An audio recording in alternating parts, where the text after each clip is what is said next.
welcome to another edition of The Walking Dead.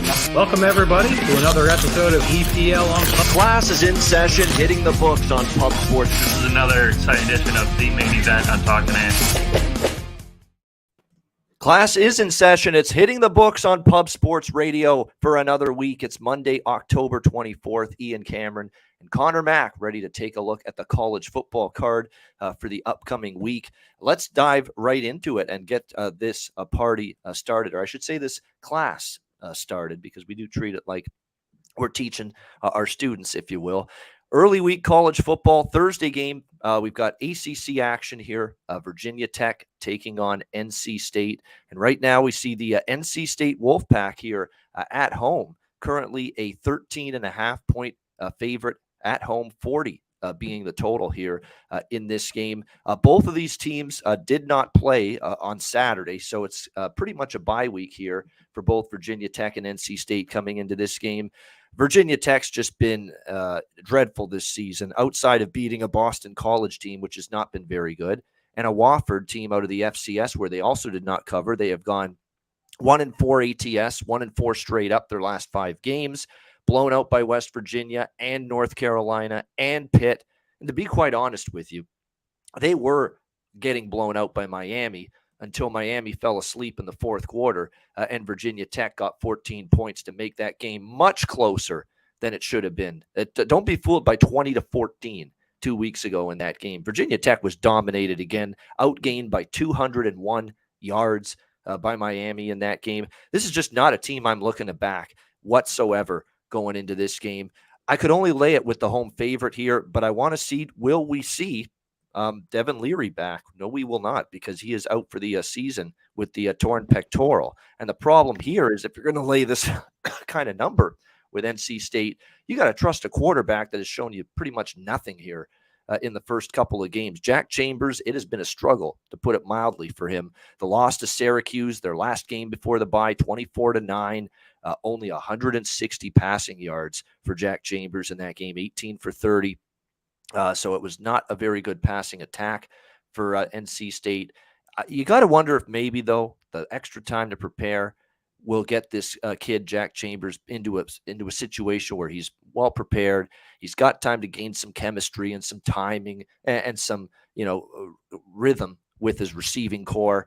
I do hold the door open for him to have a much better game at home against a defense that's fallen flat. I mean, Brent Pry's got to be upset with the way this defense has played. 3 of the last 4 games, they've allowed at least 33 points. So I'm still leaning hard to NC State. I still might pull the trigger on NC State. That is how much I do not trust Virginia Tech. And NC State's pretty good on their home field. Let's remember that. They beat Florida State. They shredded UConn. They beat a very good Texas Tech team, you'll remember, 27-14 at home earlier this year. They've been a good team straight up in ATS at home. NC State are pass for me. I want to see some reports, though, throughout the week to see how this kid is progressing in practice, Chambers, because he's going to have to step it up if NC State's going to cover a number like this. Connor, what do you think here? Vatech, NC State. Yeah, I think, he's got to step up and get, he's in the line of fire. He's a starting quarterback now with no Leary. I think this one's simple. This would be a good game to get him going a little bit, against this Virginia Tech team, who played all right. Miami kind of got out on them. They backdoor covered. We all saw how Miami, I was like, take Duke, was worried, and they had a great second half, beat Miami. So that's Miami. That's a whole other thing. But one thing we can count on is this NC State defense. They've come to play, especially at home, like you mentioned. They've been very, very good. I think the number is a little bit large. Like, if he plays well, they could cover this. But I think even at 40, Babano, I'm looking at the total. I'd only be on the under here. I don't know how Vatech really scores, more than 2 touchdowns in this game. So, yeah, maybe like a 23-7 type game. That's what I'm figuring in this one. So, yeah, lean the Wolfpack and lean under. Yeah, that's why that total is at 40. You've got a Virginia Tech offense led by my favorite quarterback in college football, Grant Wells. I'm being facetious, of course, who continues to struggle for them. But again, the NC State offense with Jack Chambers hasn't shown you a ton yet. We'll see if NC State can get things rolling here offensively. I like I do say, I'm leaning toward laying the points. And even if NC State covers, this could still stay under. You could easily see like a game that ends up 31-7. Honestly, in this game, and it stays under the total. So just be mindful of that. All right, next up on the also a Thursday game here, UL Lafayette, Southern Miss. We've got the Golden Eagles, Southern Miss, Pick'em -1. Home favorites, 43.5 the total in this game. Certainly an adjustment period for ULL early in the season. New quarterback. They lost a lot of key pieces, to be honest, on that offense. And it looked like it early in the year. They were struggling to put up points. And even their defense, couple games got gashed a little bit. But they've started to pick it up, play better football. They had a bye week. And I'm telling you what, since the bye week that they had, they played at Marshall, won outright as 10.5-point dogs, 23-13, and then ripped apart Arkansas State 38-18. And the fact that defense gave up just 18 points to Arkansas State, which offense is that team's strength with James Blackman, it was a pretty good performance overall by the UL Lafayette defense. Actually, I should stress that Blackman didn't play that game for Arkansas State, so that probably helped out ULL a little bit defensively. But no, their quarterback, Ben Wooldridge, has definitely stepped it up. He had 5 touchdown passes, 316 passing yards in the win against Arkansas State. It was definitely his best game of the season, no question about that. So they're taking on a Southern Miss team, though, that I've backed quite a few times this year. I took them against Texas State over the weekend. They were around to pick them, actually a short road favorite, 2.5. They ended up winning 20-14 in that game. They have a very good defense. The issue for Southern Miss has been offensively this year.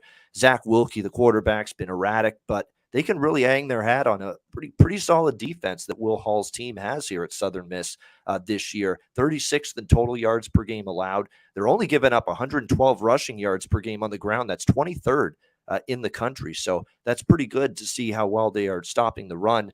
Whereas you look at the ULL defense so far this year, they're going up against a Southern Miss offense that we know sometimes struggles to put up points. And look, the ULL defense last 2 weeks coming out of the bye has played pretty well. So, again, this is kind of like the first game that Conor mentioned, where it's a low total, but it's low for a reason. Hard to bet over, in my opinion, in this game. And I lean Southern Miss at home. I do. I like Southern Miss a lot. Very good defense.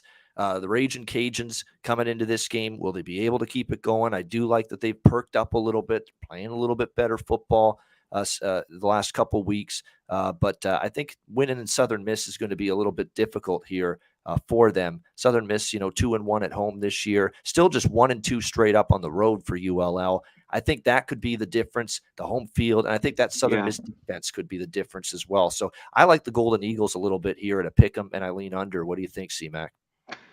Yeah, I like that they're at home. That's the one place UL has not been good, is on the road a little bit. Even though last year they won their whatever it was, last 12 games, won their bowl game. Struggled early, though, especially on the road. So this will be interesting. But this is the spot. Lafayette hasn't been able to finish drives, in the red zone. This offense just hasn't been able to do it. Now you're going to go on the road. And I know their games have been money to the under, and so have Southern Miss, going through the scores. Just 20-14, Texas State, 20-19, Arkansas State. Where they want to run it. The lone game that went, I believe, over, I have to double check, was that game where Tulane had all those mistakes, that 27-24 game. I think that might have just slipped over the total, but Troy beat them 27-10. All their games are way under this number. So as much as a side and a pick 'em, I'm kind of with you. Southern Miss has been hit and miss week to week, but I'd be all over this under. I think this is too high at 43.5. So yes, I definitely like the under here. Yeah, and don't fall in love with Ben Wooldridge last week, his performance against Arkansas State for ULL at quarterback. I know he had a great 300-plus passing yard game, but this is a team that's given up 260 yards per game through the air, Arkansas State. Not a very good defense, 102nd in the country in passing yards allowed per game. So it's no coincidence that he had his best passing day of the season against that defense. So it's going to be a lot tougher here, moving the football on the road against this Southern Miss defense, in my opinion. All right, next up, it's the final game on Thursday night, Utah and Washington State, little Pac-12 action. We've got Utah, 7.5, 8-point road favorites in the Palouse in Pullman, 56 the total in this game. The Utah Utes, certainly a team that, they've come up short in a couple of their big-time games this year earlier on, Florida and UCLA, but they finally emerged on the winning side of one of these big games with a 43-42 win against USC a couple weeks ago. but did not cover, though. Should point that out. 3.5-point home favorites. They only win that game by a single point, but they pulled out a great game against USC. It was back and forth, very entertaining. It's pretty funny to see this Kyle Whittingham team. Kyle Whittingham teams, we think for years, run the football, play slow down. They're not a big explosive offense, and they're a great defensive team. It's been kind of the opposite this year.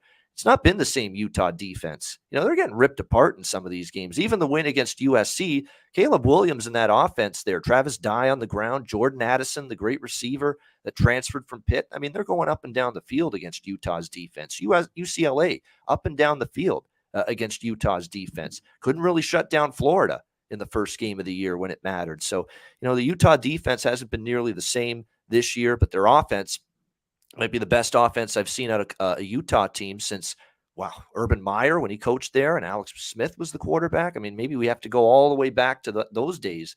I think the last time we've seen Utah look this good on offense.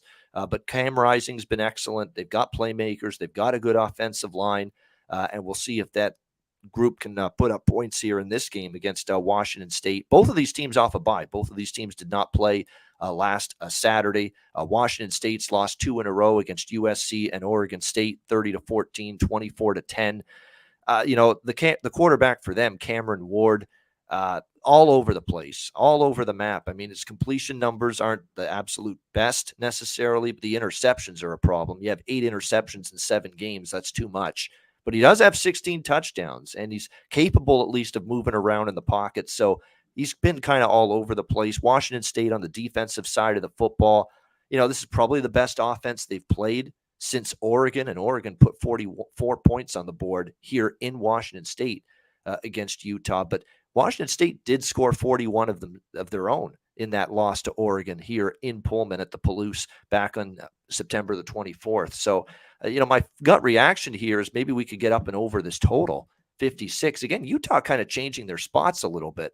3 straight Utah games have gone over the total. Used to be a team for years that defense first, offense was lagging behind. This year, it's the opposite. The defense is not that same group for the Utes, but their offense is very dynamic, very explosive. So my early week lean is the over here with Utah and Washington State. Maybe a little defensive. They fall down defensively too after a couple of big games in a row, UCLA and UCLA and USC rather, for this Utah team. So I think I would lean over in this game. I wanted to back Utah as well off a bye. I like Whittingham off a bye, but don't know if I want to lay 8 on the road, although I'd lean that way. What do you think here, Connor? Utah, Washington State. Yeah, this one's interesting here. I was looking at it last night. You talked about Cam Ward just kind of been hit or miss. I think he's very athletic, though, and you mentioned it. The interceptions have killed him, but I think he's been pretty good. And you know what? In spots, I think this Washington State defense has been pretty good. You mentioned the Oregon game. That were very good the first half and gave up, I don't know what it was, 30 points in the second. I thought they were pretty good against SC. I think they put 30 on them. But other than that, they've been solid. And this is where I back them. These are teams that, Utah on the road, stay away, and when they're at home, I back them. Same thing here with Washington State. I don't know if a touchdown's enough. I think it is, to tell you the truth here. Both teams off the bye, like you mentioned. They just got to take care of the ball. And there's a lot of good numbers. Utah off the bye and all this stuff with Whittingham. But I got to go with the Cougs here at home. I just think they can get it done. So give me the 8 points here, the 7.5. And that total's interesting. I think it can creep over too. I think you're right. I think there's enough offense. Utah's taking a step back. So I think maybe this could be a little back and forth offensive game here. Yeah, and total reasonable as well at 56. All right, Friday night, East Carolina, BYU. East Carolina in Provo for this one. BYU 3-point home favorites here, 60.5, 61.5 being the total in this game. Look, it's got to be said. I'm pretty confident that I don't love these spots necessarily where you've got the team, from close to the East Coast like this, traveling to Utah. I don't always think that that's going to be an advantageous spot. But hell, Arkansas was in this situation earlier this year, just a few weeks ago, and they absolutely destroyed BYU 52-35, and BYU couldn't stop them offensively. I'm starting to wonder if this BYU season is going to come off the rails for them. I mean, this is falling apart in a hurry for Kalani Sitake and this BYU team. I mean, the defense can't stop anything right now. They give up 52 to Arkansas. Liberty of all, 41 points to Liberty last Crazy. week. Struggling Liberty. Back up, yeah. Shocking, Connor. Shocking. I mean, 300 rushing yards. We don't see BYU's defense get bullied, get pushed around, get absolutely steamrolled on the ground. But man alive, did Day Hunter do that for Liberty on Saturday? 213 rushing yards for him against this BYU. They're soft. I can't believe I'm saying that about a BYU defense and a BYU football team. They are absolutely soft right now. No way I'm laying points at the moment with them. They've failed to cover in 6 straight games. They're 0-6 against the number coming into this game in their last 6 games. Again, the blowout losses to Liberty and Arkansas. They lose to Notre Dame. They're only 2 victories, since they beat Baylor. That's like the best win still they've had this year. But ever since that game, their only wins were Wyoming, where they did not cover at home, and Utah State against a backup quarterback that night. And they still did not cover at home 38-26 and still gave up points in that game. So I could only back the East Carolina side here in this game. Now, they're coming off a big, impressive, dominant performance against UCF, 34-13 in that game. Again, they shut down John Reese Plumlee and the run game, and that was key. You beat UCF when John Reese Plumlee has to throw the ball more, and he had 3 interceptions, no touchdowns. Yeah. They held Plumlee to 38 rushing yards. They held Isaiah Bowser, the Northwestern transfer running back, to just 63 rushing yards on 11 carries. You do that, and you shut down the ground game of UCF. You beat UCF, and that's exactly what East Carolina did. East Carolina might be the more physical, tougher team in the trenches right now. It's ECU or pass for me in this game right now. I know Friday night BYU, you're right. They can sometimes be good in these games at home, but I ain't laying points with them. I worry that this team is coming unglued, and it's not good to see it at the moment. What do you think here, C-Mac, with ECU, BYU?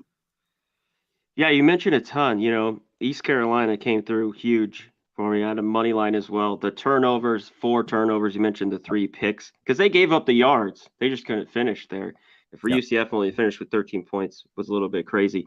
But Liberty, you mentioned it, 547 total yards, 300 on the ground, BYU. I was shocked. And then they didn't do anything offensively. They had no turnovers, when I was going through that box score. They got outgained by almost 300 yards. They looked like they laid down and quit, honestly, in that game. I think they might have, too, in the second half. I really have to go and really watch it to check it out. But you're right. It's a night game, Provo. This is a tough travel spot for ECU. So this is one I just won't get involved with, I don't think. That was the perfect spot with UCF on the road, East Carolina at home. Now they go here. It could be tight. It could be close. But you're right. There's just no way I back BYU. And I'm going to wait and see on this total. As we get through the weeks, it's always good to jump on these numbers that people think are wrong. But some of these totals, you like to see them go through the week and what they do and where the money's at a little bit. So, because obviously with these 2 teams right now, I'd only have to lean over, this 60. Yeah, I mean, with BYU, I mean, it's just a question of with the game staying under BYU Liberty. It's not because BYU's defense did their part for that game to go over, but they only got 14 from Jaron Hall in the offense, which was staggering to me that even the offense couldn't get much going in that game. We'll see if he can bounce back, and the offense in general. I think they are as weak in the trenches these last few games as I've ever seen BYU. They're not getting a push from the offensive line. They've had a hard time running the football all season long, and now they're getting pushed around with their defensive line. Like, to give up 300 rushing yards to Liberty, over 200 rushing yards to Day Hunter, that's unacceptable. If you're BYU, you should be you've built a foundation for your football program on being tough, physical, and strong in the trenches. And you're anything but that right now on both sides of the football. So we'll see if they can figure this shit out for Friday night when they host East Carolina. All right, Louisiana Tech, Florida International. This is the other Friday night college football matchup. Louisiana Tech, 6.5-point road favorites, 58.5 the total. Look at this respect for Florida International, who actually opened as 8.5-point home underdogs here, down to 7.5. I'm even seeing 6.5. It's crossed that key number here for down to a 6.5 in some spots. So people seeing that, well, all of a sudden there's a little bit of a flicker of light for Florida International the last couple games. They've actually covered 3 of their last 4, beat New Mexico State. They had the loss to UConn, but they were actually outgained UConn by 7 yards in that game. They lost 30-10 to UTSA, but a 20-point loss to the Roadrunners, actually pretty respectable. Covered that number wire to wire. UTSA never even came close covering that number as 33.5-point favorites. And then an outright win as 13.5-point dogs against Charlotte, 34-15. We've seen this late in the season before with teams. We've seen this with Old Dominion last year. We've seen it with a bunch of teams where they start out so awful and they're an all-time bad team straight up in ATS. Then all of a sudden they start to put some point spread covers together, start to have some more competitive games, hell, even start to win a couple of games like FIU is, and they remain undervalued for a period of time, and you can ride a team like that, for a long period of time. But the question is, has enough of an adjustment made? So I'm not stepping in front of this little run FIU's putting together because I've seen this kind of script transpire before. Mid to late season college football. Teams just so bad early on that they get devalued so much in the betting markets to the point now where all of a sudden every week they're starting to play better. They're covering numbers. They're more competitive. And it takes sometimes weeks. Sometimes it doesn't even take. Sometimes the adjustment isn't there at all. It's not strong enough at any point for the adjustment to be made to the improvement that we're seeing from FIU here on a weekly basis. So I'm not going against this little run they've put together.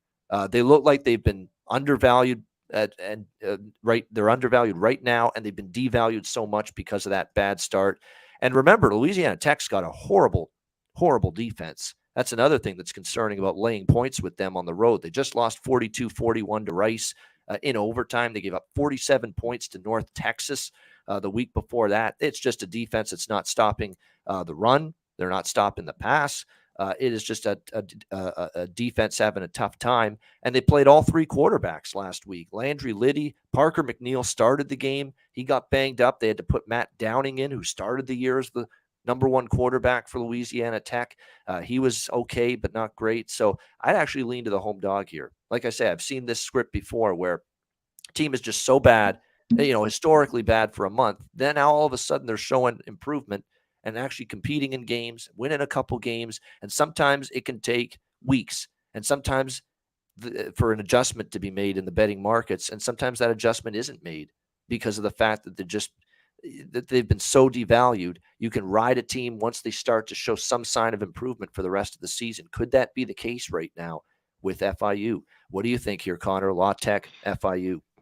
Yeah, it just seems like after the 73-0 beatdown, they've been a lot better. Because I had to see more of it because it's like, was that just a fluke game? Was UTSA not really caring? Because that was nothing. They kind of pulled away. It was 30-10, and then this 34-15. So both these games have stayed under. But you've mentioned the La Tech is just dead over. They've been money over, and again against Rice, gone to the over. So, and then when these teams get together, it's an over. So I think this total is a little light. I got to look more into it, but I'd only be on the over. And I got to take FIU. I just think they've been a lot better. With a team like La Tech and that defense, you can't lay points on the road and win. That's just not – you're not consistently – if you bet that way, you're not going to win much long term. So, but dig into a little bit more. I'd have to roll with FIU. Crazy to say. I probably wouldn't have said that, a month ago.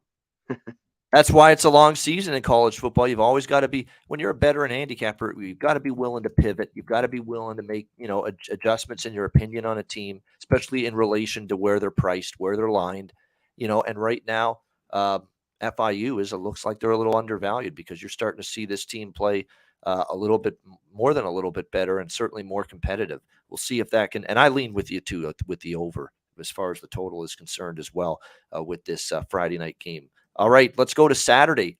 Big Ten action, Illinois, Nebraska.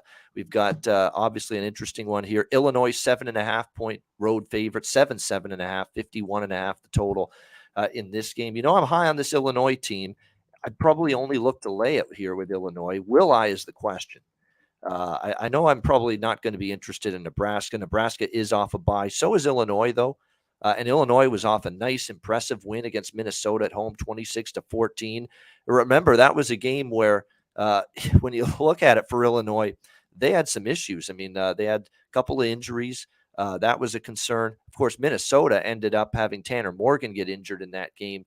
And then the backup came in, the Greek stallion, Kaliakmanis, and he really struggled in that game against Illinois. Illinois got the victory. But, Brett Bielema, all of a sudden, one of the more underrated coaching jobs this year, 6-1 straight up for this team, 5-2 against the spread.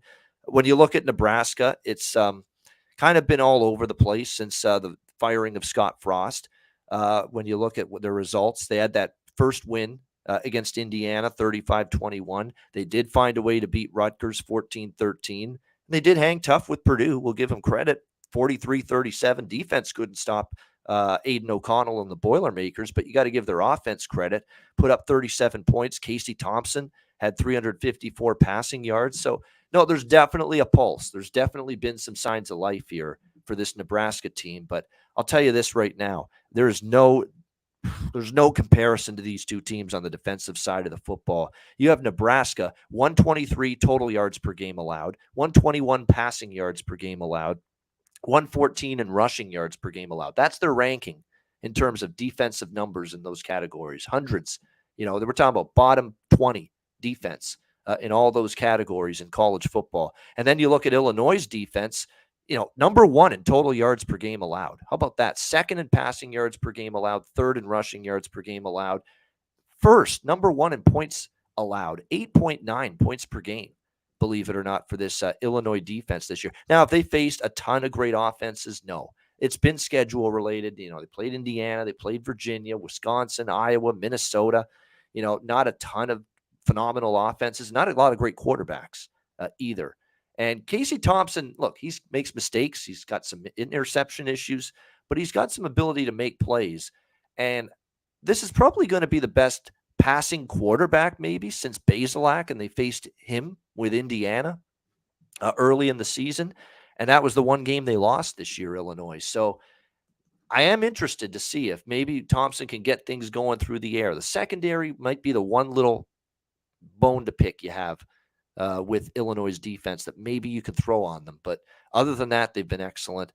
I'm still not willing to fade Illinois. They've been a team I've been backing with success much of the year.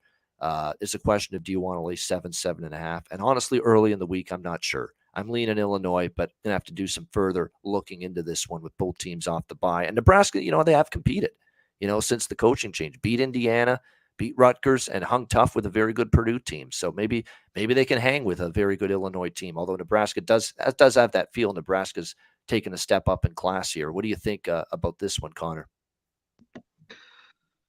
Yeah, you mentioned it. Both teams off the bye.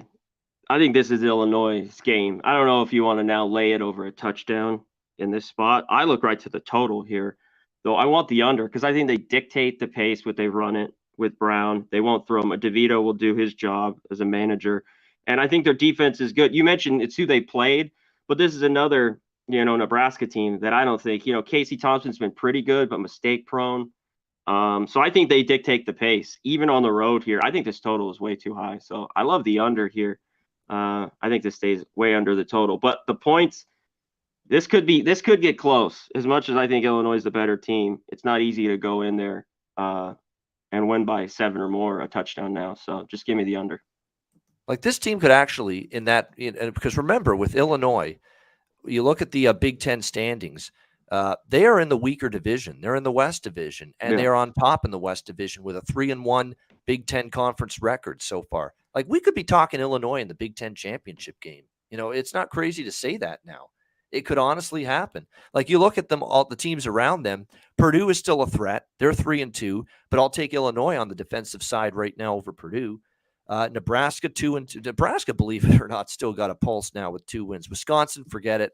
I just don't see enough consistency with them. And obviously Minnesota, Iowa, Northwestern 1-3. It's going to be an uphill battle for them, to make the Big Ten championship game out of the West Division. But Illinois could be that team that, is playing Ohio State, in the Big Ten championship game in early December. All right, next up, we've got Kentucky and Tennessee. Next up, we've got Tennessee rather, 12, 13-point home favorites in Knoxville. Rocky Top, 63 the total in this game. This is a rivalry. This, early in the season, I probably would have said, well, give me Kentucky's defense over Tennessee's. But The Tennessee defense continues to play better and better. Not so much against Alabama, obviously, but, Alabama's a pretty damn good offensive football team with Bryce Young. But what was impressive about Tennessee is they ripped apart Alabama defensively. I mean, the receivers getting behind the cornerbacks in the secondary repeatedly. They end up, even after the Alabama win, they played UT Martin last week, put up a 65-24 in that game, and now they get ready for Kentucky. You've got Kentucky off a bye. That's significant. You've got definitely a situational edge here slightly for Kentucky. And Mark Stoops is going to have an opportunity to get his team ready to go for this one. They last played a couple weeks ago, a nice home victory against Mississippi State, 27-17. I think it was probably their best game of the year outside of the Florida win on the road. I thought they were dominant over Mississippi State. The Bulldogs were very fortunate to even be close for much of that game. I'm kind of leaning Kentucky here. I get the Tennessee's dominant right now. They've covered every game this year except one. But that was at home against Florida. They were 11.5-point home favorites against a capable SEC opponent, and they won by 5. There's a lot of points here. What bothers me about Kentucky is not protecting the football sometimes as much. I love their running back, Rodriguez, but he's had some fumble issues. We know Will Levis has had some turnover issues at times. He can be really good and get on a red-hot roll during a game, and then there's times when it's 3-and-out punt, and he's turning it over. It's been a little bit of that from Will Levis, the quarterback for Kentucky throughout the year. But I'm telling you what, we've got one piece of evidence of Tennessee being a home favorite this year against a solid, not great, but a solid SEC team. That was Florida, and they only won by 5. And it was a competitive game throughout pretty much. So I'm kind of leaning underdog Kentucky off a bye, very good defense. It's not going to be easy to contain Hooker and these weapons of this Tennessee offense, which are just outstanding. We know they can pop for 40 or 50 every week. Even against a defense like this, they could, because we just saw what they did to Alabama a couple weeks ago, but especially at home. But I just think in this spot, I don't know if you're going to get Tennessee in that same, we're revved up for Kentucky the way we were for, you could tell early in that game, Tennessee was on their toes, on their game against Alabama. Can they replicate that here for 4 quarters against Kentucky? What do you think here, Conor Mac, Kentucky, Tennessee? Yeah, it just seems like, riding the high, after that and everything. And then you got this game, even though it's at home, I'd be leery of just laying it here. And it's moved to 13. I don't think this gets to 2 touchdowns, but who knows? That's where I'd really want Kentucky if you could get 14 here. You mentioned their fumble issues. One thing with Kentucky's been good ATS on the road. I think their defense is pretty good, but you saw Tennessee just take apart Alabama, who you could think has a pretty good defense, obviously. So I like the points here as well. I think Levis, Rodriguez, I think they'll move it on Tennessee. It's kind of exactly like, I know Florida got the back door. We had probably both had the points in that game, I think. This could be similar. So I just think it's too many here. They're just big, happy, best team, undefeated in the country, Tennessee. So I like the points with Kentucky as well. I don't know about the total. This could just go over, just stay under. I got to look into it a little bit more. Low 60s in a Tennessee game. I'm not betting under. I'll tell you that right now. I mean, this is actually a lower total for Tennessee in the 60s. It's definitely a higher total for Kentucky. But last year, I want to throw this out too, Connor, because you brought up the total, 45-42 last November in favor of Tennessee in Kentucky, and the teams combined for over 1,000 total yards. So it ended up being a shootout last year with these two teams. And look, Kentucky lost that game 45-42, but 612 total yards. Kentucky outgained Tennessee 612 to 461 last year in that crazy back and forth affair. And Will Levis had no issues moving the ball, 31 of 49, 372 through the air, 3 touchdowns, 1 interception. Rodriguez got going on the ground as well. But I do think this is a little bit of a better Tennessee defense. Yeah, they do play Georgia too. I'm pretty sure. Yeah, definitely. It's so put in there. I have to check, but yeah. So it's going to be interesting to see. I'm leaning over, and I'm leaning even more with Kentucky again off that bye week, fresh team. And keep in mind with Tennessee too. This is important to keep in mind for these undefeated teams that now Tennessee's thinking after beating Alabama, we can win the SEC, we can break through and maybe be in the playoff. The noose around your neck gets tighter. Okay, for teams that, let's be honest, Tennessee football's not been in this position for a very long time. The pressure's mounting week by week, game by game, in situations like this. So see how they handle it. And sometimes you don't always play your best when the pressure ratchets up the way it might every game moving forward for this Tennessee Volunteers team. All right, next up, we go to the Big Ten, Ohio State and Penn State. We've got Ohio State here, obviously significant road favorites in Happy Valley, 15.5 on the road, 61.5 the total here against Penn State. Big negative here for Penn State, Connor, is that this is an early game. We always like the atmosphere of a night game, Happy Valley, the whiteout. You're not going to get that here, noon Eastern, because for television purposes, this game's going to be on Fox, and Fox always has their big game of the day at noon with Gus and Joel Klatt. We know that every single week, and that's going to be this game. So that's why it's at noon. It's a Fox game. They got to do what Fox says. They've got to schedule the game when Fox wants it, and that's why it's a noon start on Saturday. So that takes away, I think, some of the home field edge for Penn State. And I don't even think, even if they did have the home field edge, Conor Mac would be enough to save them in this game.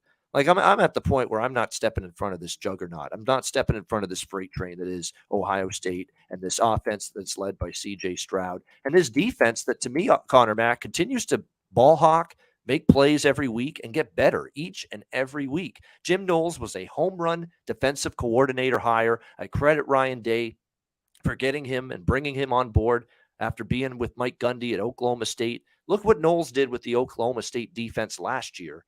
And now look how Oklahoma State's defense is not nearly as good this year. He's a terrific coordinator. He was brought in here to fix this Ohio State defense, which is what held them back last year.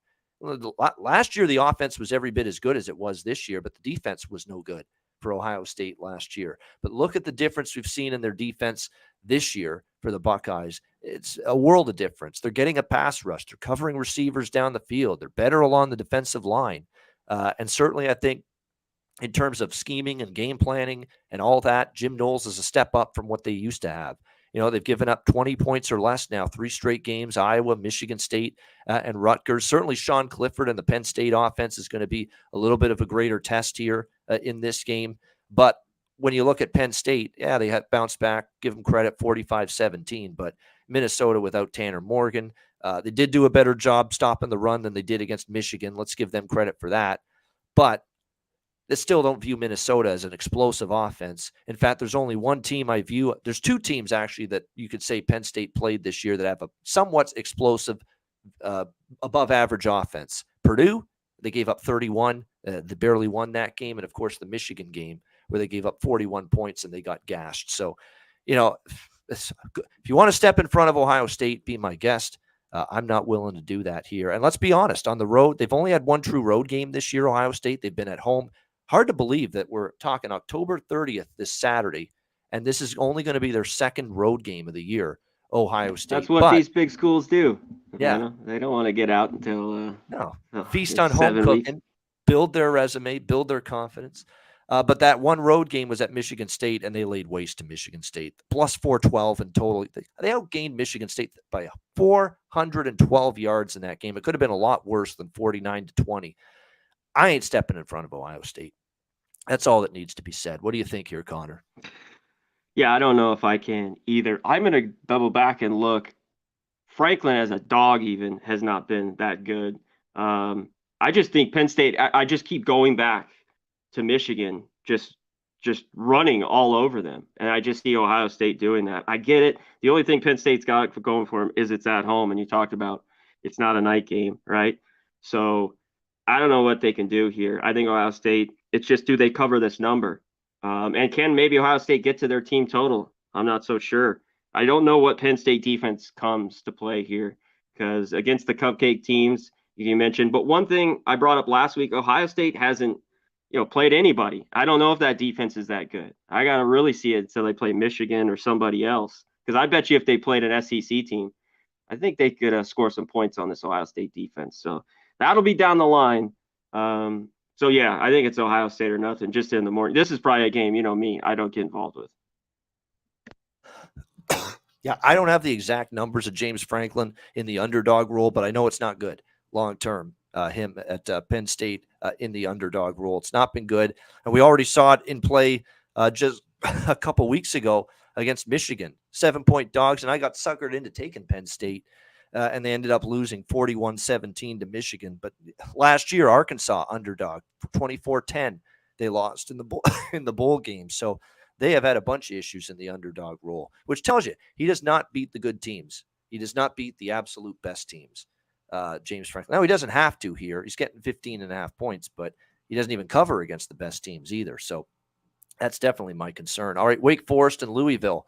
Next up, ACC action. We've got Wake Forest 4.5, actually up to 5.5 now. Road favorite, 62.5 the total. I might lay it on the road here with Louisville, honestly, or Wake Forest, I should say. I like the way Wake is playing right now.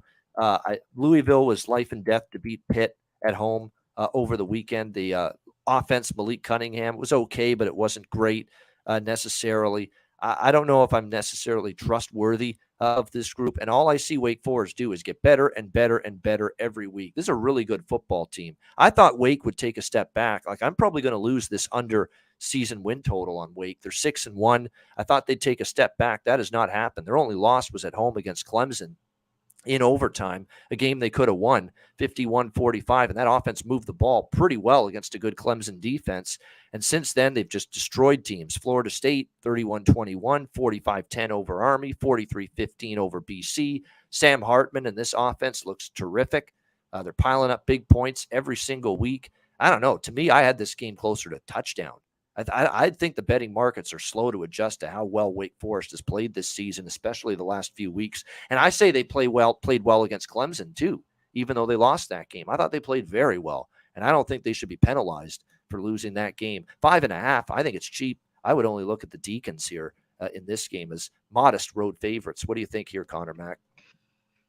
Yeah, this one's a little bit puzzling to me because Louisville got it done. I leaned them. I couldn't bet it. This weekend, they got the job done against Pitt.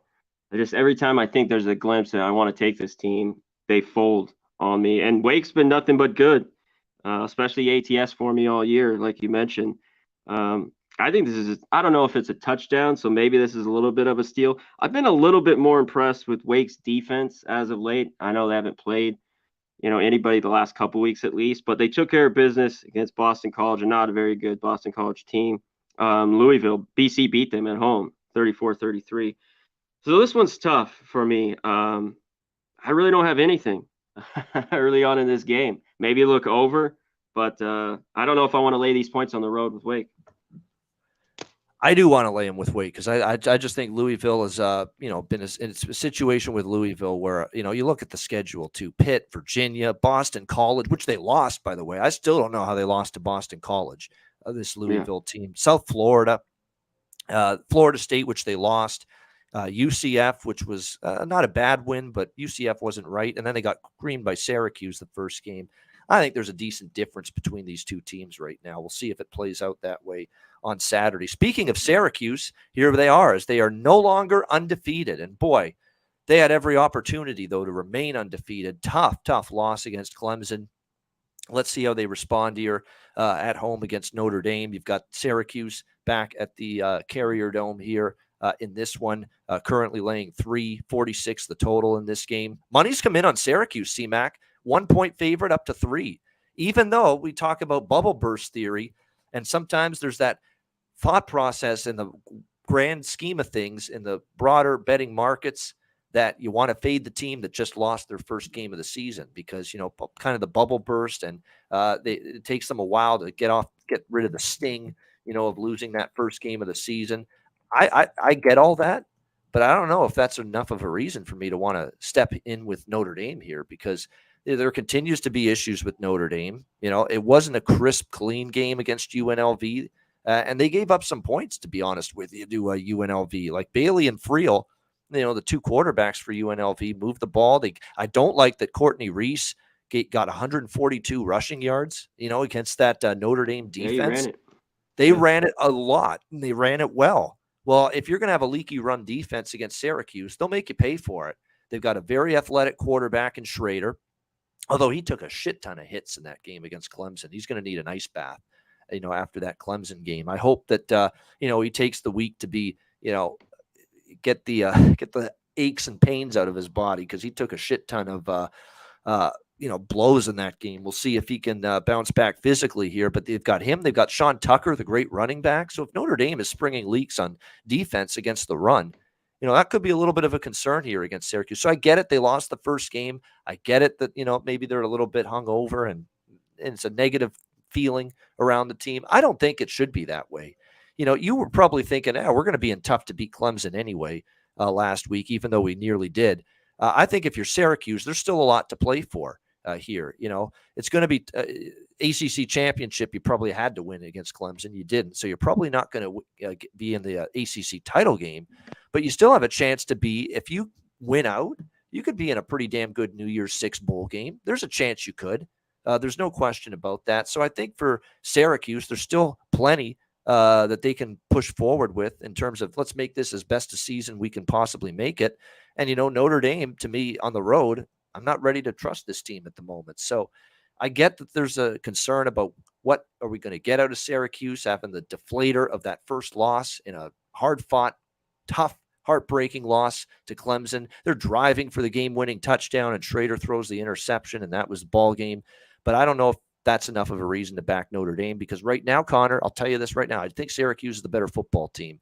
And I don't know if I want to go against them laying only 3 at home. What do you think here? Yeah, I agree, with this move, from 1 to 3. I don't think Notre Dame is a very good football team at all. I mean, UNLV is bad, and they're lucky that defense is really bad, and they scored 44. But you talked about, I thought UNLV watching that game, they ran kind of all over them for a little bit, did the Rebels, and got 21 points. I know it's off that tough loss, and I thought Syracuse played great. It just rough fourth quarter there. Clemson at home gets it done. But I thought they played great, and they always play them well. Syracuse used to play Notre Dame pretty tough. They've gotten their ass whipped a little bit, but they've had some bad teams the last 4 or 5 years. I think this is their best team back at the Carrier Dome. I think it'll be rocking, even with that one loss. When Notre Dame comes to town, you better be, especially that part, the country in New York. They better be up for it. So, yeah, I like Syracuse here. Total's interesting. I don't know if I mess with it. Obviously, I like these defenses, especially Syracuse, so it could stay under or just get over. I'm going to have to look at it a little more. All right, we got the in-state battle in the Big Ten, Michigan State and Michigan. Next up here, Michigan, 22-point home favorites in Ann Arbor at the Big House. This is a night game, by the way, 7:30 p.m. Eastern, 54.5 the total in this game. Michigan State and Michigan both off bye weeks. They did not play over the weekend, so there's no real advantage either way. I'll say this. Michigan State looked like their season was just going off the cliff, right? Everything falling apart. Blown out by Washington, blown out by Minnesota, blown out by Maryland, blown out by Ohio State. It's like, man, this is just falling apart for Mel Tucker and his team. But then they rallied the troops, and they beat Wisconsin 34-28 in overtime, the game before their bye week. And I will tell you this right now, even with a disappointing 3-4 season, Michigan State could still get to 6 wins. That's what you got to try to aim for if you're the Spartans, and get a bowl game. And I guarantee you, this is their national championship game. This game right here, playing Michigan. So off a bye week, you were looking for signs of life from Michigan State. They showed it in the win against Wisconsin.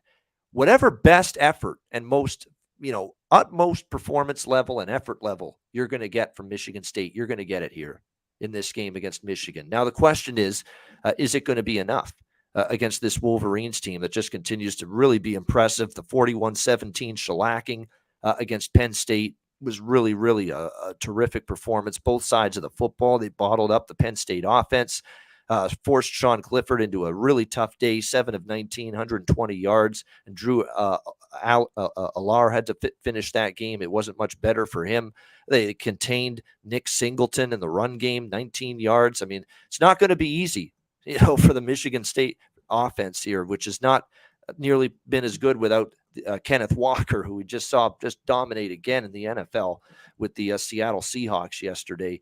Great performance from him, but obviously it's not been the same offense. Peyton Thorne has kind of struggled a little bit more this year.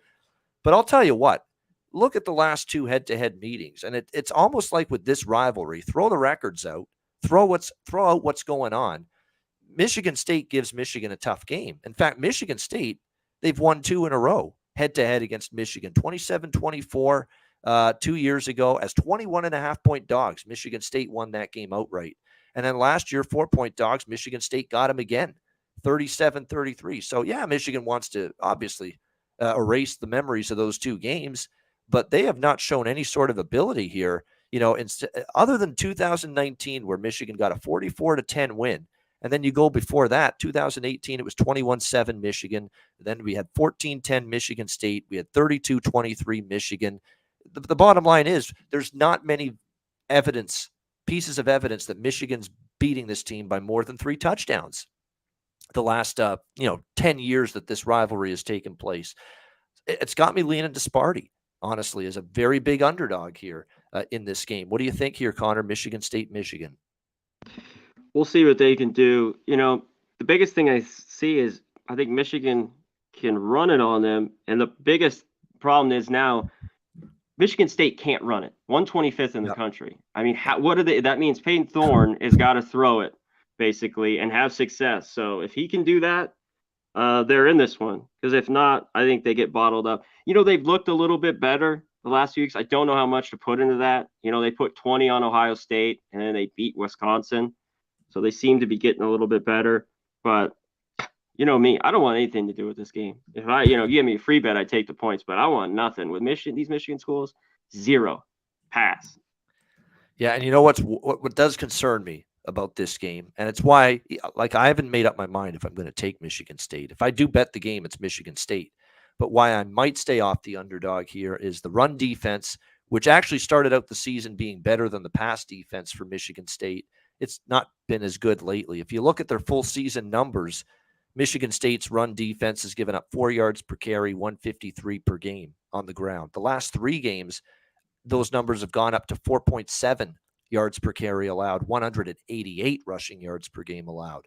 So the Michigan State run defense has gotten a little bit worse. And man, that's not what you want. That's not the kind of run defense. You don't want to see your run defense trending in that direction when you're playing Michigan and Blake Corum.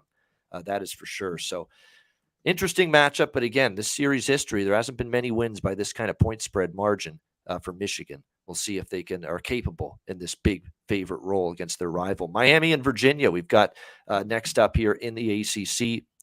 Miami, 2.5 point road favorites, 47.5 the total in this game. Virginia, it wasn't pretty, but they get a win against Georgia Tech. I should have known that Georgia Tech now is a favorite. Shouldn't really trust them, even though they were starting to play a little bit better since the firing of Jeff Collins. And sure enough, Virginia beats them 16-9. It was a much better defensive performance from Virginia, but the offense still continues to sputter. Not been the same year for Brennan Armstrong. Much worse, much weaker offensive line. Not as many skill position weapons. And Miami, I mean, now that is 6 straight games, Conor Mac, without a point spread cover. 0-6 ATS. How's Mario Cristobal working out for you right now? What a disaster here. 45-21 against Duke. Your wins this year were Bethune-Cookman, Southern Miss, and Virginia Tech, who were an abomination this year. Those are the 3 victories that this Miami team has in their 3-4 record to this point in this season. So I'm actually looking maybe at Virginia here. I mean, they actually showed you some life. They showed you finally they snapped a 3-game losing streak to beat Georgia Tech. I ain't laying on the road with Miami. It's that simple. 0-6 ATS. Like I said, the only wins were Bethune-Cookman, Southern Miss at home, and Virginia Tech on the road, and they didn't cover that game. They let Virginia Tech through the back door and only won by 6. It's just not a team I'm trusting. And their defense, my gosh, outside of that horrible Virginia Tech offense, they have allowed 27, 45, and 45 in 3 of their last 4 games. So I don't know. There's no way I'm laying points on the road with Miami. It's a question of whether I take Virginia or not. And I'll circle back to this later in the week to determine if I do or not. What do you think here, Connor? Yeah, I think you got to look at Virginia here with the points at home. I think they have the better defense. I know their offense hasn't been very explosive, but and which keep this game under maybe. But Miami, whether it was Garcia or Van Dyke, I mean, 5 picks, 8 turnovers in that game against Duke. There's more of that going on the road, whether they're at home or on the road, laying points all year. I think this is crazy. They're just this is nuts. So yeah, this is Virginia or pass. Look to the points. And like I talked about on this total, I'd look under. They still with Armstrong just aren't open. They open it up a little bit more and throwing it. He's had a few better games, but even he's thrown some picks at times. But I think we can count on Virginia's defense. So I lean under and lean the points here with Virginia. Look, do I think Tony Elliott was the best hire for Virginia? No, and I've criticized it with the way it started out. But be careful here now. Virginia got the bye week before the Georgia Tech game, chance to hit the reset button, and they played one of their best games of the year. Now, again, Georgia Tech's not a great team, but they had their best game of the year, and maybe the bye week revitalizes Virginia and recharges their batteries, and maybe this is a team you can back coming out of their bye week. That's the preferred option for me. And certainly it sounds that way for Conor, too. Certainly isn't laying points on the road with this Miami team with a bad defense, bad quarterback play, turning the ball over left and right, all kinds of issues. They should put a turnover chain on all these Miami players every time they turn the ball over instead of forcing turnovers. Then they'd be able to – then that turnover chain would have been out 100 times by now this season if they had given it to the players every time they cough it up instead of force one. All right, next up, we've got Cincinnati and Central Florida in the AAC. We've got Pick'em here, -156. I like Cincinnati again, Conor Mac. I don't get why Cincinnati's so disrespected. Now, I know they had to hang on for dear life. I didn't like the way they closed against SMU on Saturday. I will say that. That was a little bit of a limp home to the finish line finish in the fourth quarter of a game they controlled and dominated for the most part. But I just think they're flat out better than Central Florida. I know UCF at home can be tough. They rolled past SMU at home, destroyed Temple at home.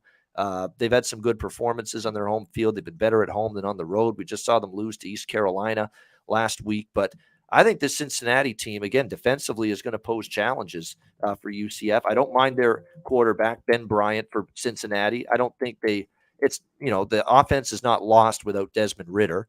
That's the point I'm trying to make. Cincinnati's run defense is 29th in the country, CMAC, 120 rushing yards per game allowed. That's pretty good. And like I say, neutralize the UCF ground game, neutralize UCF. That's the way it works. I like Cincinnati here, even on the road at a pick 'em. I think they're a better team. What do you think here, CMAC? Yeah, I think they are a little bit better team. It won't be easy going into this, UCF at home. This is where you want to back them. But yeah, just look at it. You got to make Plumlee throw it because he's not very good. I mean, I just don't think he's great, and it showed. I think he's taken a few steps, as the year has gone on, but this will be tough. But I just think all around the Cincinnati team and kind of owns them. And when these teams get together, I just think there's going to be points, And you talked how bad Cincinnati. That was a bad, whatever that was, last few minutes to not get that cover if people had Cincinnati. That was not good. I see a close one. I lean Cincinnati. This is probably one I don't know I get involved with, but I kind of like the over here. I got to look at it a little bit more, but I think, mid-50s is a little light. Yeah, I mean, I think that they could end up getting over that. It could be, but again, if UCF doesn't run the football effectively, will they score? I was impressed with Cincinnati's run defense. Last week against SMU only had 80 rushing yards, 31 rush attempts, 80 rushing yards. They didn't even rush for 3 yards per carry in that game against Cincinnati last week. If that's the kind of run defense that they're going to bring to the table here against UCF ain't winning this game. If Cincinnati stops the run, anything like they did last week, UCF will not win this football game because they are not a team that's going to beat you through the air consistently. So that's why I think this is a winnable game for the Bearcats, in my opinion. All right, Old Dominion, Georgia State in the Sun Belt next up. We've got a pretty good one here, actually, with these two teams. Georgia State, 4-point home favorites, 56 the total in this game. Boy, oh boy, I'll tell you what, Georgia State totally broke my heart last week. What a start they had against App State in that weeknight game, and then it just completely fell apart for them, 42-7. I don't know what happened in the second half. Darren Granger, his passing ability is not there, okay? He can't throw the ball a lick half the time, and that continues to be an issue right now for this Georgia State offense. He's making bad mistakes. He's not a great pocket passer, and this kind of like a little UCF thing going with Georgia State's offense, where if you stop the run, you stop Georgia State. Old Dominion's not stopping the run, though. They're giving up 181 rushing yards per game, 104th in the country.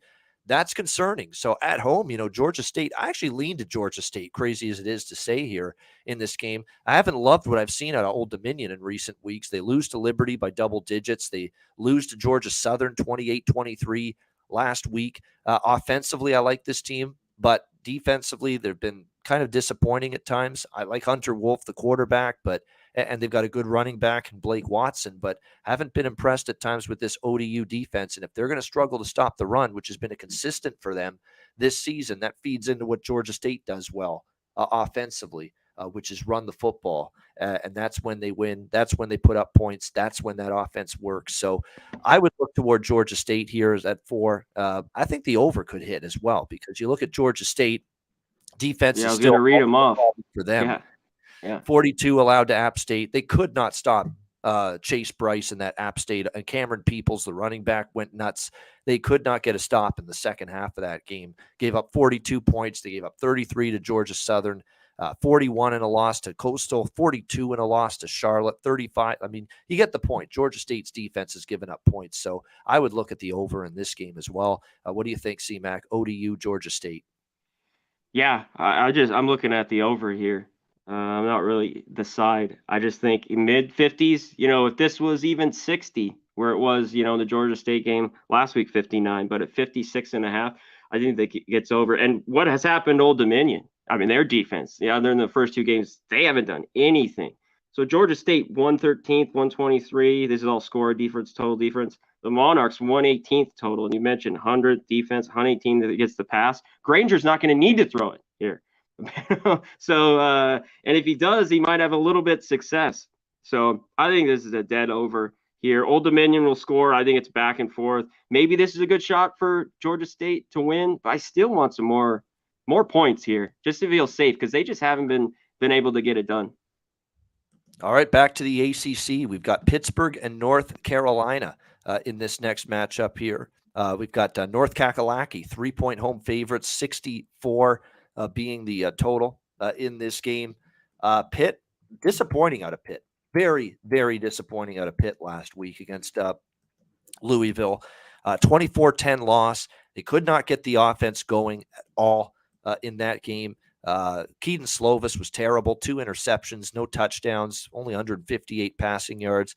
They got some decent production out of the ground game from Israel Abanikanda, the great running back for Pitt. But, outside of that, the offense really struggled in that game. Louisville, give them credit defensively, they were good. But I've not been a big fan of Louisville's defense. So to see Pitt struggle like that offensively, it makes me wonder if they can move the ball against a very bad North Carolina defense, which, we know North Carolina has had their issues defensively all season long. They had one really good defensive game all season, and that came against Virginia Tech, which has a very disappointing offense this year. Terrible quarterback play from Grant Wells, which I've documented many times here on this show. Outside of that, though, they haven't gotten a ton of stops. It is a little bit of a situational edge, though, for North Carolina. They get Pitt at home here off a bye week, significant. And maybe this defense now, for the first time this year, look, they have not stopped a capable offense.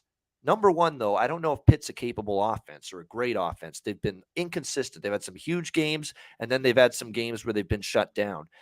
So I don't know if Pitt's a great, consistent offense. But second of all, the bye week has to do something for Gene Chizik, the defensive coordinator here, to try to implement and do some things to help this defense and try to get it to shore it up. And great point by Jacksonville Zoe. Pitt does have problems on the O-line. I mean, they were treating Slovis at the end of that game, especially Louisville, like a human whoopee cushion. All right. They were just absolutely destroying the pocket time and time again, Louisville. So, to me, this is one of those games where it seems like the over is the obvious bet, but off a bye week, can we trust Chizik to get this defense to step it up and maybe finally have a good game?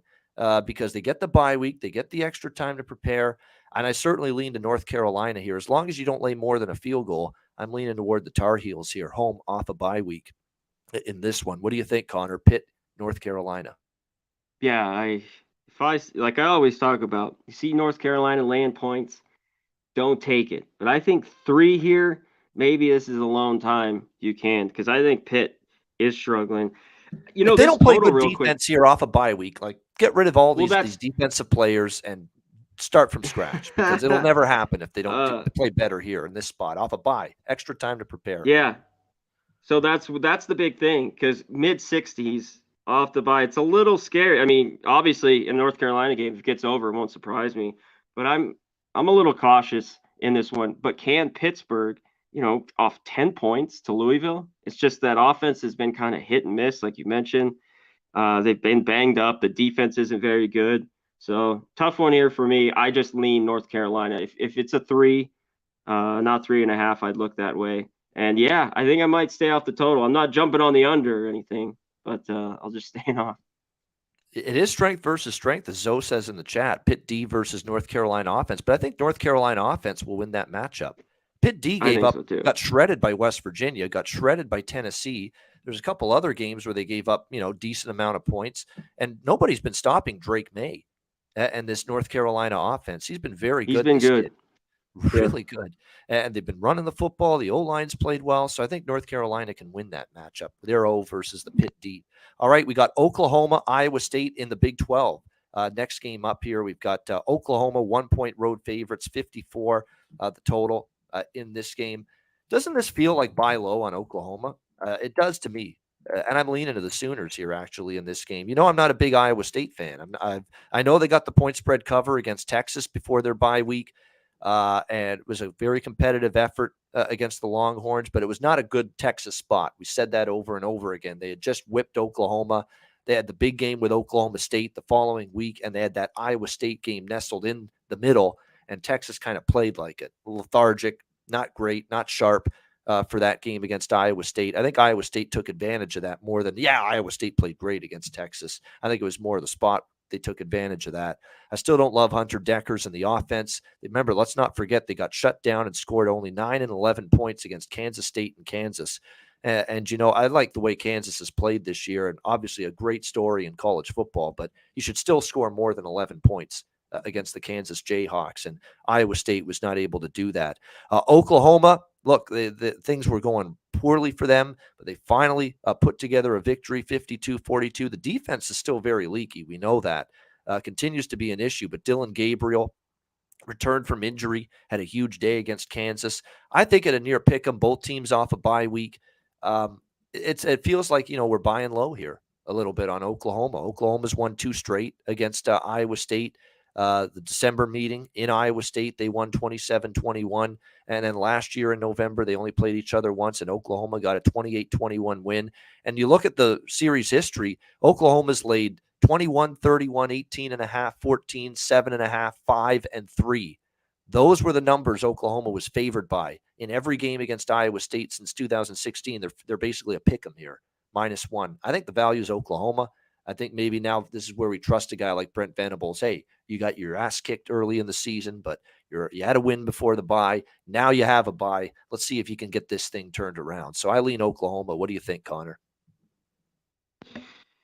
I don't in this one, but I'm not really jumping on Iowa State either. They're just one thing I think they can hang their hat on is their defense. Especially here at home. Their offense just has not been very good. So this one's a tough one. I don't think I'm going to get involved really at all. And how could you look under Iowa State, a team I love their unders, but Oklahoma hasn't stopped anybody. Obviously, they looked a little bit better in their last game before their bye. So, yeah, I think this is going to be a stay off all the way around for me. Yeah, 54.5 with an Oklahoma game. That's tough to bet under. I will agree with that, no doubt. All right, USC, Arizona. Next up, USC 15.5-point road favorites in the desert in Tucson. How about this total? 76 is what we're seeing with this total. But we should see points. We really should. Will we see enough to get over the totals? The question. And in a game like this with 2 high-powered offenses and 2, especially Arizona, very shaky defense. I mean, they've gone over the total 4 of their last 5. And all of a sudden I was saying, wow, look how good that Arizona defense looked against San Diego State that first game of the year when I took Arizona. Well, maybe it's San Diego State has a horse shit offense. Horse shit. And I think that's really what it is, because really ever since then, they've had a tough time defensively getting stops, Arizona, and they're probably going to have a tough time here against this high-powered USC offense. Look, we just saw an 85-point game with USC, 43-42, and we just saw an 88-point game with Arizona before their bye week, 49-39 against Washington. So maybe this total's still too light. We just saw these two teams get into the 80s in their most recent game. USC against Utah, Arizona against Washington. You got Jaden DeLora is a very good quarterback. He's putting up numbers for this Arizona team. So it's one of those where it's a question of value. If 76 isn't too high for you in your own personal preference, I say bet it over. If it is a little bit too high in your opinion, or you prefer to wait for a live opportunity, see if you can get a better number, that's fine too. But scared to death to bet an under in this game. I'll just put it that way. What do you think here, C-Mac? Yeah, even with SC, having the bye, I think this is pretty good. So as long as they come half-assed. Look at these numbers. So Washington, we know they can score, but 49. Oregon put up 49 in their sleep. Cal put up 49, and we know their struggles at times. They were at home against Arizona, but still, this is SC here. I think their team total is a very good spot. It'll be really high, but I think they can get there. And I think they could even cover the 2 touchdowns here. As much as I want a home dog, this Arizona team just hasn't been very good, and they haven't covered a number. I went with it that Oregon game, and that didn't work out. And I think they could get maybe 20s, but I see a similar type score in the 45-20, something like that, SC. Yeah, you know what? If you're at USC here, there's no reason for you not to be focused on Arizona either, because you're coming off a bye week, and you got by the way, after this game, you've got California and Colorado on deck as your next 2 games, 2 of the worst teams in the Pac-12. So there's absolutely no reason for you to be looking ahead to anything. You should be ready to go off a bye week against Arizona. The next huge, massive game you've got is UCLA, which is going to be toward the end of November, middle of November, and that's still weeks away. That big showdown, UCLA and USC, the Battle of LA. So until then, we should get pretty good effort, good focus, and a sharp USC team off the bye week. We'll see. And if they had played this game last week, just the week after the Utah game where they lost that game at a heartbreaker, then maybe I'd be concerned about this spot for USC. But the bye week, I think they get everybody refreshed, refocused, and be ready for a game against Arizona. All right, Stanford, UCLA. UCLA 16.5-point home favorites, 63.5 the total in this game. To me, and Stanford, by the way, give Stanford credit. Back-to-back wins, ugly as shit last week, but they found a way against Arizona State, 15-14. It was pretty much a field goal fest. Tanner McKee wasn't great, but he was good enough throwing the football. The defense was actually pretty solid for Stanford. That's actually 2 weeks in a row. They played very good on defense. But Notre Dame's offense erratic. Arizona State's offense is erratic. Now you're facing a pissed-off UCLA team that just lost their first game of the year, 45-30 at Oregon. That game went over the total. I think it's going to be tough here. Let's not forget that while Stanford's defense has played much better the last 2 weeks, the only offenses that compare to UCLA that they have played this year were USC, they gave up 41, Oregon, they gave up 45. So they're not going to they are not in theory going to shut down, in my opinion, UCLA and DTR and Bobo and Charbonnet and a group back home where they've played their best football, especially in conference play. They have been terrific here at the Rose Bowl in Pasadena in Pac-12 play. They won and covered against Washington. They won and covered against Utah. I think they can probably name their score here. This might be a classic Ian Cameron special here. First half, full game split on UCLA. I might look to do that here in this game. First half, -9.5. Full game, -16.5 here on UCLA. And maybe even a Bruins team total over as well. What do you think here, Connor? Stanford, UCLA. Yeah, I think this is a good spot for UCLA, at least coming back home here. This number could be just a little bit too big. I'm not so sure. I really want to look at this one a little bit more. UCLA been very good at home. Does this continue now coming off the loss? Same quarterbacks here. I remember this last year. I just looked it up. I thought it was close, 11-point game, 24-35. I worry that could be similar this week. And what about that defense? Is it just who they played? Is Stanford really this defense better, or are they kind of the defense from over 6 weeks ago? I'm not so sure. Teams change, defenses get better throughout the season. Is that happening with them? I'm not so sure. So this one's tough for me, especially with the defense they played, because UCLA game, it's just over. The over's been nothing. The over hit again in Oregon. That's the only way I could look. I definitely, as you say, I'm not taking the under here, Ian. So I kind of lean the points. This might have backdoor all over it. And keep in mind, they've scrapped the divisional format in the Pac-12 this year. It's not North Division, South Division anymore. Everybody's all together, one big group.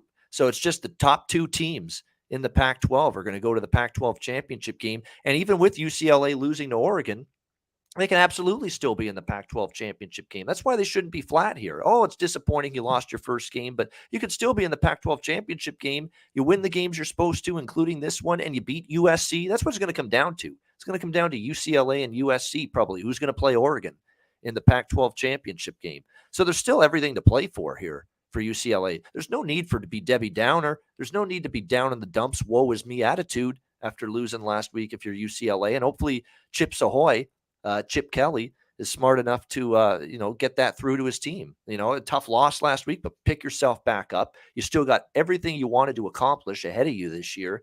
Get back in the saddle again, like Aerosmith once said. That's what you want to do here. We'll see if UCLA can do that. Speaking of Oregon, they're at Cal, and they're laying 17 in this game in Berkeley. Total in this one, 56.5 across the board. Certainly Oregon is just terrific offensively right now. What more can you say? I mean, Bo Nix is playing great. Bo is just leading this offense, putting up big points. They're running the ball well. He's running the ball. He's throwing it well. He's doing everything well. This offense is doing everything well. They're blocking well up front.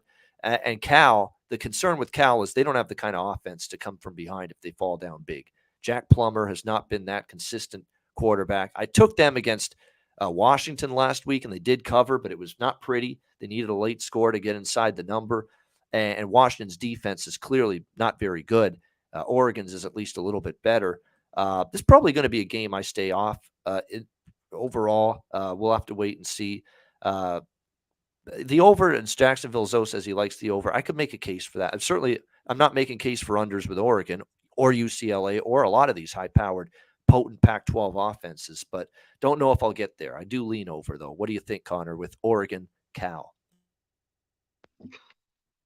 Yeah, I don't know about this. Could be dangerous here for Oregon, and they've just been really, really good. He talked about Bo Nix. Hats off to him. Bo knows. He's like you talked about. He's doing everything well right now.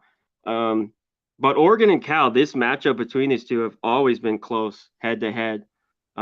It's not been easy for Oregon at times. And you talked about, Ian, Cal covered, they got, if you had the hook, they covered against Washington, and they've been good point spread dogs at home. I know that football team's not very good. So I just be leery if you're just rolling with Oregon and think they might cover this. I'd watch out on this one. Yeah, I would too. I don't know if I'll take Cal because of just what Oregon's doing right now, but I'll tell you what, you take the underdog in Cal games, and it's been this way the whole time under Justin Wilcox, the current head coach here. It has been remarkable how many times, whether Cal is the underdog or whether the opponent is the underdog, it is amazing how many Cal games the underdog has gotten the money. And you already look at it this year, like last week, home dog against Washington, lost by 7, right in that game. And they actually have played good at home this year. They buried Arizona 49-31 at home. They beat UNLV at home. They beat USC at home last year, 24-14. I mean, they are definitely a solid home team. Well, actually, that was, I think, the Pac-12. Was that the Pac-12 title game? It might have been that USC win last year for Cal, 24-14. But either way, they won that game against USC. It actually might have been a home game for Cal. But either way, they've been very good at home. So it's got that feel of Oregon's probably going to win the football game. But, you're not getting a bargain with Oregon. Everybody just saw them lay waste to a UCLA team that was pretty awesome themselves going into that game. It's a good sell high spot on Oregon. I will say that. It's a question of, can Cal be competent enough to hang within 17. I'd certainly lean mildly in the Golden Bears direction here. All right, Oklahoma State, Kansas State, Big 12. This should be a good one between these two. Kansas State, 2-point home favorites, 58 the total. First thing you've got to keep in mind going into this game is who the hell is going to play quarterback for Kansas State, because I sadly and frustratingly saw my great-looking Kansas State bet, which looked so good early in that game. Adrian Martinez, my new favorite quarterback in college football, playing well early in that game. He gets injured. Will Howard has to come in later in that game. And believe it or not, there was a period of that game where actually he got hurt as well. And yeah, they had to but go he to got the hurt. third quarterback. Yeah, I know. Yeah, and that's when things started to get, fall apart a little bit for Kansas State. So you've got, obviously, Adrian Martinez. We've got to see if he's going to be able to play in this game on Saturday. And if not, is Will Howard going to be good to go? Because he was in and out of that game last week against TCU as well. And I'll tell you what, if it's down to this third quarterback that played last week, I won't be on Kansas State. He was awful. He was terrible. He chucked the ball into coverage, when the Kansas State was still somewhat in that football game. Very frustrating, because it just felt like if they don't suffer any quarterback injuries at all, they were going to beat TCU last week. Not just cover the number.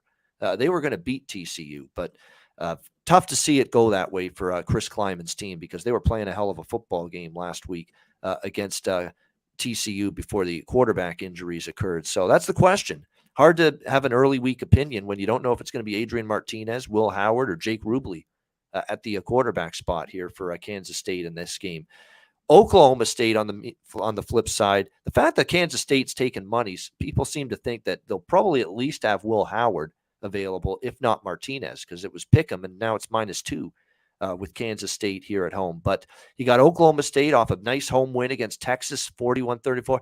Here it is again, Connor. Here we go again. Mike Gundy is a dog. How many times do we have to talk about that? Baylor, they were a dog. They won outright. TCU, they were a dog. They didn't win, but they lost by 3 in overtime, and they covered that point spread as a dog. And, of course, they won outright last week against Texas. That's just what they do. They're a terrific team in an underdog role under this coach, and they're a dog here again this week. So this is going to be one of those games where early in the week I don't have a strong feel for the side, especially not knowing who's going to play quarterback for Kansas State. But anytime I see Oklahoma State as an underdog, Conor Mac, I'll tell you this right now, I'm not in a rush to fade them. That's for damn sure, with how good they've been in this role. And Spencer Sanders and the offense has been good. And even the defense, which started out the season playing poorly, were they great last week? No, but they made up plays. They forced turnovers. They got stops when they needed it. They played situational defense. When they needed a defensive stand, they got it. Yeah, they gave up yards. Yeah, they gave up points, and they've done that most games. But situational defense for Oklahoma State, it's been there. You get those 1-2 key stops when you need them. They were able to do that last week. Good job by Oklahoma State. What do you think here, Connor, with Oak State, Kansas State? Yeah, the quarterback, he just has everything on pause, too, because I can't really talk about the total either. I mean, if the third string's in, it could be an under. Yeah, that game was just us. That's betting, though, sometimes, and the quarterback, it hurts, with a game like that where I thought they'd go on and win. 0 points in that second half. Just 1 touchdown. They covered 3 in the hook there, Ian, for sure. So, yeah, that was tough. Oklahoma State, I thought they were a lot better in the second half, especially the fourth quarter, where they were bad against TCU. They took care of business against Texas. Yeah, so I'm going to have to wait. But you're right. If this is already creeping, depending on, Howard did okay if he's in. Yeah, it's just a total wait. But, yeah, you already start giving points with Gundy as a dog. Just take it. Yeah, it kind of feels that way. All right, Baylor, Texas Tech. We stay in the Big 12. Texas Tech, 2.5-point home favorites. 61.5 being the total here in this game. Texas Tech, 4-0 at home this year. I mean, pretty damn good on this home field. I would at less than a field goal. I cashed a ticket with Texas Tech last week against West Virginia. I said I thought that number was a little bit short. 48-10, a beatdown over West Virginia. I'll tell you what, they made JT Daniels look bad. 3 interceptions. They forced him into mistakes. They completely shut down the run game of West Virginia. And again, with this team at the quarterback spot, Tyler Shuck injured before the season. Donovan Smith becomes the quarterback. But they found something in this Baron Morton kid.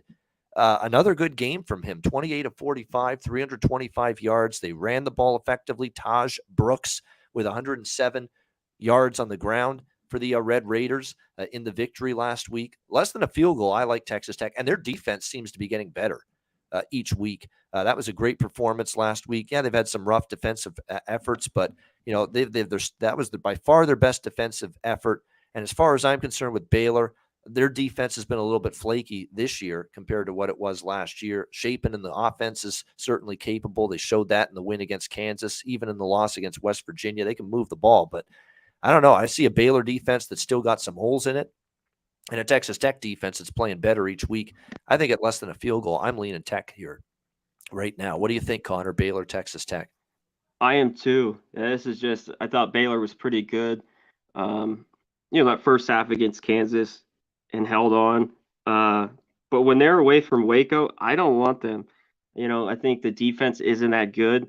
And they'll struggle. Texas Tech, you talked about under a field goal. I want them here. This doesn't feel like a trap to me. I remember this game last year a little bit. It was a tight one, 27-24 Baylor. Obviously, they were at home. But I like watching that whole game. Ian, you were talking about is that Tech defense.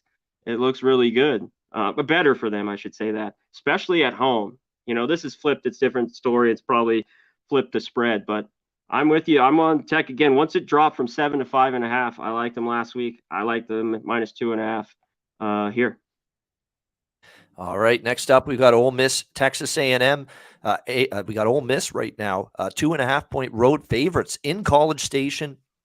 55.5 the total in this game. The total's been bet up, and I don't know if that's the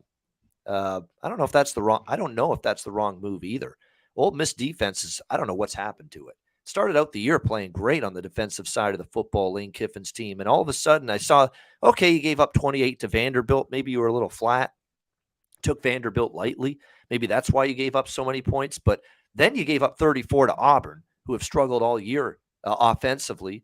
And then you gave up 45 last week in a loss to LSU, 45-20.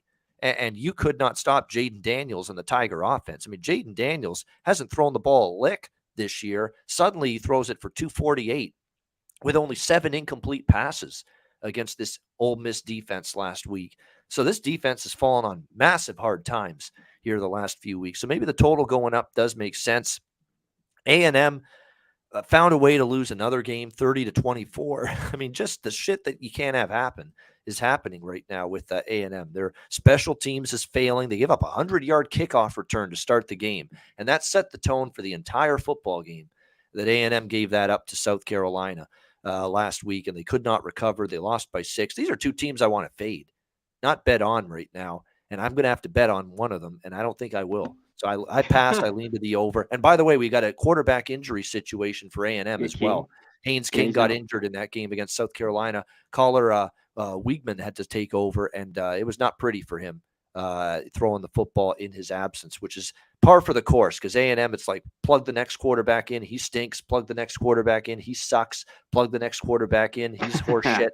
I mean, it's just an ongoing cycle for Jimbo's team at the quarterback position this year. What do you think here, Connor, with Ole Miss, Texas A&M? Yeah, I really don't want to get involved either. And yeah, Jimbo's got to be feeling a little bit of heat on it with all these recruits he gets and everything that's been going on. 3-4, 1-3. That's more talented football team than 3-4. This is a bad season in the making here. Yeah, this is not good. You know how bad that opening quarter was. Just the fumble. It was 17-0 in a blink of an eye, and South Carolina had no yards. They had 5 yards. Returned one to the house. Oh, just a nightmare. So they got to get out to a better. One thing is, who's ever in a quarterback, can they move it against this Ole Miss? That defense has not been very good, and LSU just whipped their ass in that second half. That was just a beatdown. Ole Miss couldn't score, and the defense was just shredded. You know what? Can Jackson Dart do well here? I'm not so sure. This is a tough one. A&M, a small dog at home. It's just they're the team I don't want to back. Like if you gave me a free bet, +3, +2.5, I guess I'd look their way. But yeah, this one's ugly. I probably won't be on this. All right, we stay in the SEC. Actually, the last 2 games both still in the SEC as well. Arkansas against Auburn. We got Arkansas 4-point road favorites here, 60.5 the total in this game. Auburn, the last few weeks, at least mildly competitive against LSU and Ole Miss. They did cover in those two games. The LSU game, they lost by 4. Ole Miss, they were 14.5-point dogs. They lost by 14. Still getting outgained, though. To 137 yards, they were outgained by Ole Miss. 242 by Georgia. They got blown out 42-10. They didn't deserve to beat Missouri, but somehow they did. They failed to cover. They're still a money-losing team, ATS, this year, 2-5 against the number. I think this price could be a little cheap on Arkansas. I mean, you've got Arkansas, both teams off a bye week, so there's no advantage there. But once again, it looked like the season was kind of falling apart a little bit for Arkansas. The loss to Alabama, A&M, the close loss to A&M, where they missed the field goal at the end. They lose to Alabama in a game where Bryce Young got hurt, and then they couldn't stop Milroe. And then that defense got shredded by Mississippi State. And that pass defense is still an issue for Arkansas. It's terrible secondary, 128th in the country, 314 yards through the air per game allowed by Arkansas. The question is, can Robbie Ashford at quarterback for Auburn, can he make them pay through the air? Is he going to be good enough in the passing game to take advantage of a very clear weakness for Arkansas? You know, that is definitely going to be the question you have here going into this game. Auburn for the season is still only averaging, 207 passing yards per game, 102nd in the country passing offense. So it's kind of like, yeah, the weakness is there for the taking, Arkansas secondary, but can Auburn do anything about it? That's going to be the question. I think I still lean Arkansas here. I like that they rallied the troops. They beat down a BYU team in Provo as well. That's the thing that's impressive about that. It's not just that they beat BYU, and BYU, as we mentioned earlier, is struggling, but they did it in Provo. They went right into Provo in a tough travel spot, and they just handed it to BYU. So, at 4, I'm definitely going to consider maybe laying the short number here with the Razorbacks on the road. What do you think here, Connor? Yeah, I don't know if I get to the window, and it's not like I want to jump all over Auburn. They're just been a little bit better team at home as of lately. And I think they've thrown it better, the last 3 weeks or so, because it was awful there to start the year. And you mentioned Arkansas, not a great secondary. Even at 61 here, this is over for me. I think teams, they could get in the 30s. Arkansas gets the 40s, because still Ole Miss put up whatever that was, 40 to 48-34, I believe the final was. Yes. So 2 overs in a row for Auburn. Yep. And we know Arkansas has been going over 3 straight, 5 of the last 6. I can only be on the over here to start out. And I think Arkansas off the bye, they put up 4. They should be able to put up 40. We will see. Not easy on the road there to do that. But a lean with Arkansas and lean over. All right, an annual tradition to wrap things up on this edition of Hitting the Books, the world's largest outdoor cocktail party, the annual Florida-Georgia rivalry matchup in Jacksonville, neutral field here. We've got Georgia, 21.5-point favorites here in this game, 56.5 the total across the board. You got Florida off a 45-35 loss to LSU. Of course, both teams, they always give both teams usually a bye going into this game, and they've done that again here. Georgia looked like all of a sudden, what's going on? They labor with Kent State and Missouri. But boy, they certainly bounced back after that, looking like the Georgia of old, just destroying and whipping teams. 42-10 over Auburn, 55-0 over Vanderbilt. We'll see if they can keep that going here against Florida in this game. You look at the rivalry the last few years, 34-7 Georgia. 2 years ago, Florida won. Before that, it was 24-17 Georgia, 36-17 Georgia. We have not seen Georgia lay more than 2 touchdowns in this rivalry. The biggest point spread that they laid was 14 last year. They won that game by 27, and they did cover in that game against Florida. But you got a better team, I think, for Florida. I don't know how much better they are, but they're better than they were last year a little bit. Better coach, I think, in Billy Napier. This is one where I don't know if I'll be on the dog. I don't know. I'm worried about that Florida defense and what I've seen the last few weeks. And, 45 allowed to LSU in particular was alarming. And with Richardson, he can have some really good moments and some terrible ones. He's been all over the map. Anthony Richardson at quarterback for the Florida Gators. But at this current number right now, I could see Florida I could see Florida losing by 17, 20, or 21. I really could. I think this is a big point spread and a big mountain to climb for Georgia from a point spread perspective, even though we know how impressive they're capable of being. What do you think here, Connor? Florida, Georgia? It's tough. What are we going to get here, Ian? Because in this Georgia team, because if it's just the lax games like Missouri or the couple they had there, yeah, Florida covers this pretty easy. But that Florida defense is not very good. This is one I just see 42-10. Georgia comes to play, or if they don't, a little lackadaisical. Yeah, Florida could cover this. This could be too many. Can Florida pass it? How will they have so much, that's running it for them? Richardson doesn't throw it much. Can they have success running it on this Georgia defense? That'll be key. If they do, yeah, they could cover this number. Yeah, I'm going to wait later in this week to, just to jump on this side here. And it might even be a game I don't even play. But tough to go against Georgia, but that's a lot of points. That's a ton of points there.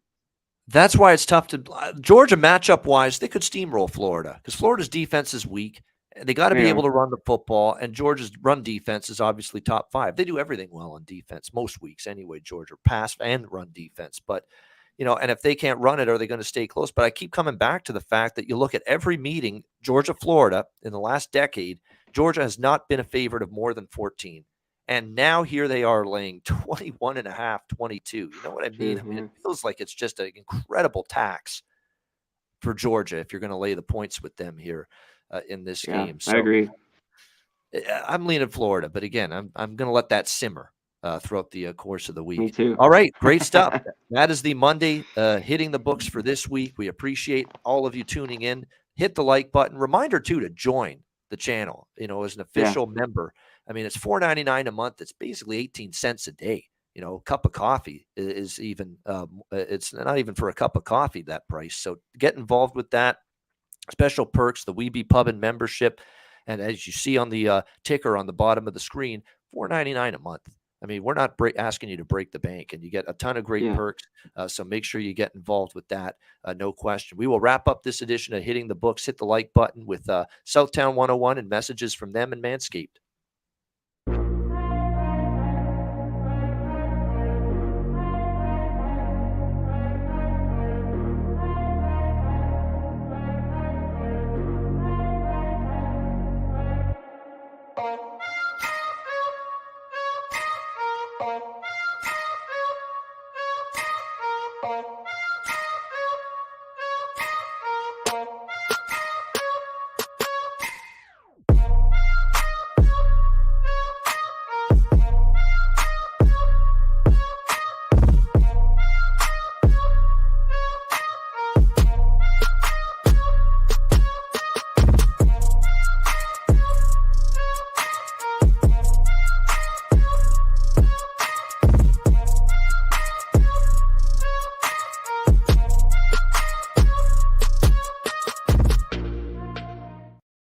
There we have it, Southtown 101. When you're in San Antonio, Texas, stop in. Great food, drinks, live music, DJs, karaoke. Southtown 101. There it is right on the screen, 101 Parada Street. Make sure you check them out. Manscaped.com. Again, a Lawnmower 4.0 and any Manscaped product. Get involved, check it out, and use the promo code PubSports at manscaped.com. Another great edition of Hitting the Books in the books for another week. Connor, final words before we wrap this thing up. Yeah, always a great time. Love breaking down these early cards on a Monday and getting them out for everyone. Take a look, watch the whole show, get the clips, and let us know. As always, we love the comments. Hit them up, as many as you can. But shout out to the chat. Join the membership, like Ian said. 18 cents a day. It'll help us out. There'll be a bunch more perks going forward. We just got it rolling. There'll be different stuff, a whole bunch of cool stuff with it. But $4.99 would really help us out here at Posters Radio. We're not selling you anything. We just want you to join the Weeby Pub membership, $4.99 a month. But everyone else, Creekman, Jacksonville Zoo, Cheshire Cat, just dropping in to see when the Ice Guys is. I love that. It's coming right up, my friend. 5 minutes. We're done here. Real Deal Prime, Ron Crawford. Shout out to everyone for joining us. Coin, everybody in here. Slow Jams. Have a good one. Let's get out of here. Yeah, and it's not just the Ice Guys in a few minutes. Then I'm back at 4 p.m. Eastern hosting NBA Pub Hub. as well today with Ski, with Dutch, and with Wham. So I'm zonked. You're gonna by make the him a time better. Monday afternoon is gone. You need a relief, man. Your voice might be shot. I know, might need exactly. 3 shows on Mondays, moving forward. So busy times, but that's all right. It's better to be busy, and especially when you enjoy what you do, right?